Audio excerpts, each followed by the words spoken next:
This is ERi-TV. Dear viewers, welcome to English News Broadcast for this hour. Coming up are the major headlines for today. First Congress of Youth Employees in Berik subzone.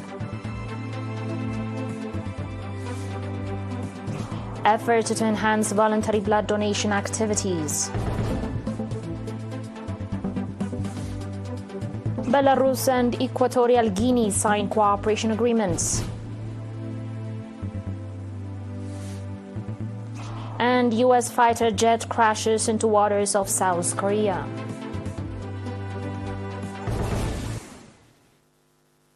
On your domestic reports, Youth Employees in Berik subzone organized its first Congress in Ada Christian.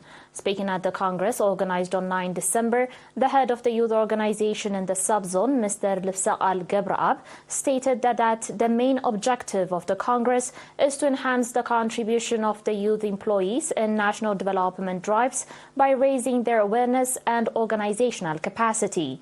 Mr. Samsom Kifle, head of the National Union of Eritrean Youth and Students branch in the Central Region, on his part, indicating that the union has been working to enhance the contribution of the youth, stated that the Congress of the Youth Employees in Berik subzone is in continuation to the congresses organized in neighboring subzones of Galanefhi and Serejaa Central Region.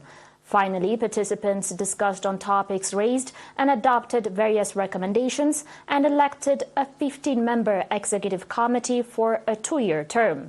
In a concluding speech, Mr. Tasfuf Sahadian, administrator of Berik subzone, called on the elected executive committee to play due part in raising the awareness of the youth and their contribution in the national development endeavors. As part of the effort being exerted to expand the organizational capacity of blood donors and blood donation activities, the National Voluntary Blood Donors Association branch in Southern Region has established a sub-branch in Sanitation subzone. At the event, seminars were held on the significance and objectives of blood donation, sources, types and contents of blood, unit of blood donation, as well as the benefits of blood donation to donors.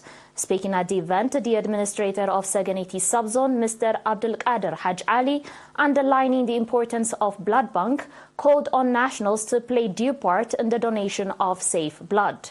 Chairperson of the Southern Region Voluntary Blood Donors Association, Mr. Abraham Yohannes, on his part gave extensive briefing on blood donation activities in the region and stated that voluntary blood donation activities are expanding thanks to the awareness-raising campaign being conducted. The National Voluntary Blood Donors Association branch in the Southern Region has already established sub-branches in 8 subzones of the region.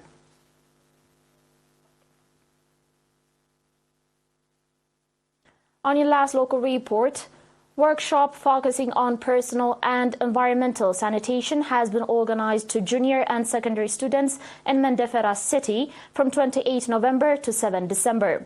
The workshop that was organized with the collaboration of the Offices of Health and the National Union of Eritrean Youth and Students included seminars on the causes and effects of communicable and non-communicable diseases, as well as diseases that are caused due to lack of personal hygiene. Experts that organized the workshop stated that over 80% of communicable diseases are caused due to lack of personal hygiene and environmental sanitation. At the workshop, members of Executive Committee of Youth Employees in Mendefera subzone conducted seminars on social awareness and peer pressure issues. Participants, finally underlining the significance of the workshop in their lives, called for its sustainability.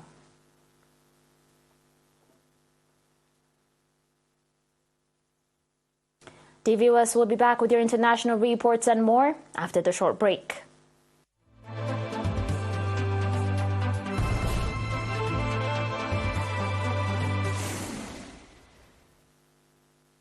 Welcome back. Belarusian President Alexander Lukashenko signed cooperation agreements during a visit to his Equatorial Guinean counterpart on Saturday. Lukashenko met Equatorial Guinea's President Teodor Obiang Nguema in the capital Malabo as part of an African tour to bolster ties on the continent. Lukashenko told Belta news agency that deals were signed on launching the first phase of a regional center to promote Belarusian products in Central and West African markets. Projects in industry, education, health and agriculture are due to be completed by 2026 and have been studied for months by a joint commission presided by the country's foreign ministers.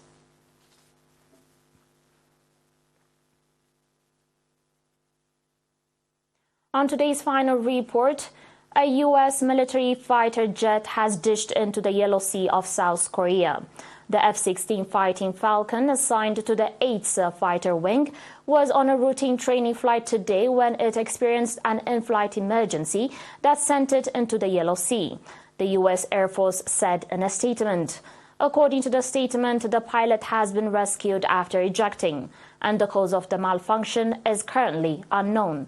The incident will be thoroughly investigated, the Air Force statement said. The airbase is located in South Korea's west coast city of Gansan. It is one of the two main air bases used by the U.S. military in the country, which hosts about 28,500 U.S. service members.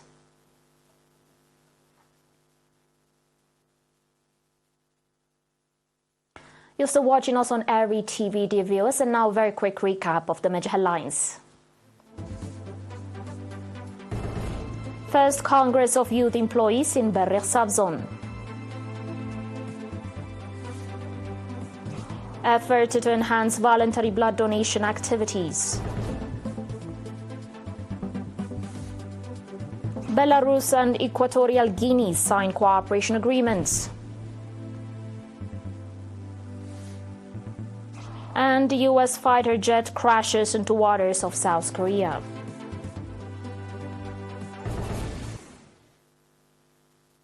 That was it for today, dear viewers. Thanks for watching and enjoy the remaining of our programs.